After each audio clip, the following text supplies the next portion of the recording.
مفتی صاحب پہلا سوال تو میں یہ کرنا چاہوں گا کہ نیکی کی دعوت دینے کی کتنی ضرورت ہے؟ نیکی کی دعوت کی جو اہمیت ہے اس کے لیے تو قرآن پاک کی آیات، احادیث مبارکہ، بزرگان دین کے واقعات، سیرت طیبہ اس سے معمور ہے. اس قدر اس کے بارے میں تاکید ہے، حکم ہے، اتنا زیادہ اس کے اوپر کلام ہے کہ اس کا اندازہ صرف اس بات سے لگائیے کہ اللہ تبارک و تعالی کے نبیوں کے دنیا میں تشریف لانے کا مقصد ہی نیکی کی دعوت عام کرنا ہے. سبحان اللہ.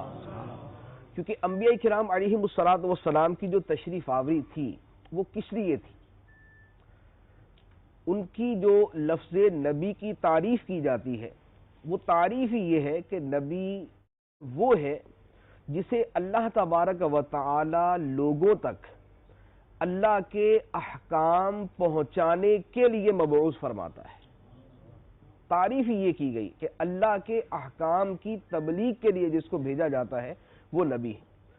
تو نیکی کی دعوت کا کام انبیاء کرام علیہم الصلوۃ والسلام کا کام ہے.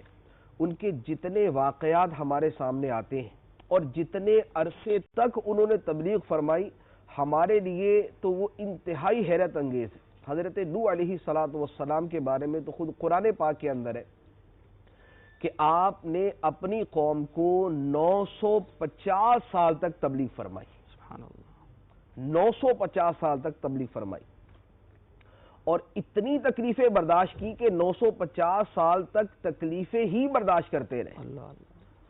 اور جب آپ اپنی قوم سے روانہ ہوئے، کشتی میں سوار ہوئے، تو اس وقت آپ کے ساتھ صرف 72 مسلمان تھے.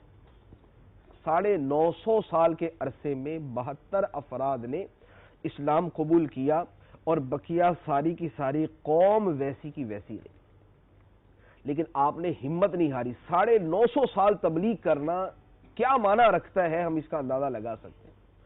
پھر حضرت موسیٰ علیہ الصلوۃ والسلام کے واقعات، حضرت ابراہیم علیہ الصلوۃ والسلام کا اپنی قوم کے اندر تبلیغ فرمانا، حضرت عیسیٰ علیہ السلام کا، حضرت صالح علیہ السلام کا، حضرت ہود علیہ السلام کا.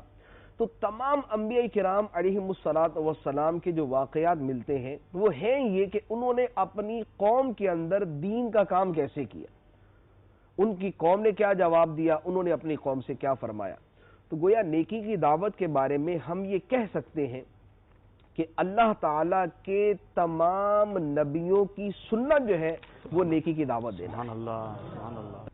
پھر قرآن پاک کے اندر اللہ تبارک و تعالی نے فرمایا وَلْتَكُمْ مِنْكُمْ أُمَّةٌ يَدْعُونَ إِلَى الْخَيْرِ کہ تم میں ایک گروہ ایسا ہونا چاہیے جو لوگوں کو بھلائی کی طرف دعوت دے. یدعون الی الخیر، جو لوگوں کو بھلائی کی طرف دعوت دے.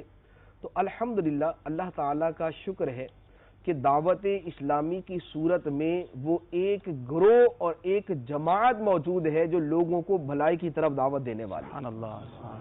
اور ہمارا نام ہی الحمدللہ دعوت اسلامی،